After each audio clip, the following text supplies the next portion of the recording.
ഇപ്രാവശ്യം നമ്മൾ മിട്ടുവിൻ്റെ birthday next day ആണ് സെലിബ്രേറ്റ് ചെയ്തത്. കാരണം എല്ലാവരും ബിസി ആയിരുന്നു. അപ്പോൾ ഞാൻ എന്തായാലും കേക്കൊക്കെ വാങ്ങിച്ചിട്ട് നമ്മൾ കോക്കനട്ട് ഗ്രൂവിൽ വെച്ചിട്ടാണ് സെലിബ്രേറ്റ് ചെയ്യുന്നത്. ഞങ്ങളെ കൂടെയുള്ള എല്ലാവരും ഇല്ല, ഓരോരുത്തർ നാട്ടിലും പിന്നെ അവിടെ ഇവിടെയൊക്കെ ആയതുകൊണ്ട് നമ്മളൊന്ന് കുറച്ച് പേരുള്ളൂ സെലിബ്രേറ്റ് ചെയ്യാനായിട്ട്.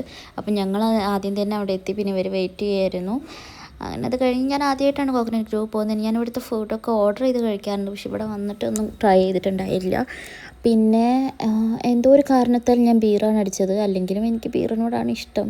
വേറെ എന്ത് സാധനം അടിക്കുമ്പോൾ എനിക്കങ്ങനെ ഇഷ്ടമൊന്നുമില്ല. അപ്പം ഞാൻ പറഞ്ഞു ഞാൻ ബീർ അടിക്കാമെന്ന്. അപ്പം നമ്മൾ രണ്ടുപേരും ബീറും ബാക്കി എല്ലാവരും വേറെ ഡ്രിങ്ക്സും ഒക്കെ ഓർഡർ ചെയ്തു. എന്നിട്ട് അതൊക്കെ കഴിച്ച് അപ്പോൾ ഒറ്റ ഗ്ലാസ്സിൽ തന്നെ എൻ്റെ കിളി പോയി. അത് പിന്നെ എപ്പോഴും അങ്ങനെയൊക്കെ തന്നെയാണ്. അത് കഴിഞ്ഞ് നമ്മൾ ഫുഡൊക്കെ ഓർഡർ ചെയ്തു, ഫുഡ് കഴിച്ചു. വേൾഡ് കപ്പിൻ്റെ ടൈം ആയതുകൊണ്ട് ഇവർ ഇങ്ങനെ ഇതിനെക്കുറിച്ചൊക്കെ ഡിസ്കസ് ചെയ്യുന്നുണ്ടായിരുന്നു. എനിക്ക് പിന്നെ അതിന് പ്രത്യേകിച്ച് ഒരു ഇതും ഇല്ല വേൾഡ് കപ്പിനോട്. അത് കാരണം ഞാൻ അതിലൊന്നും വലിയ ഇൻട്രസ്റ്റ് ഇല്ലാത്ത ഒരാളായതുകൊണ്ട് ഇവരെന്തൊക്കെയോ ഇങ്ങനെ ഓരോരോ ഇതിനെക്കുറിച്ച് പറയുന്നുണ്ടായിരുന്നു, ഓരോ സപ്പോർട്ട് ചെയ്യുന്നവരെക്കുറിച്ച്.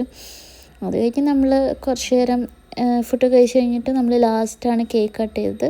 കേക്കൊക്കെ കട്ട് ചെയ്ത് കഴിഞ്ഞ് എത്രയും പെട്ടെന്ന് ഫ്ലാറ്റിലെത്തുക എന്നുള്ള ഒറ്റ മൈൻഡുള്ളായിരുന്നു, കാരണം അത്രയും വയ്യായിരുന്നു. അത് കഴിഞ്ഞ് നമ്മൾ വേഗം തിരിച്ചു പോന്നു.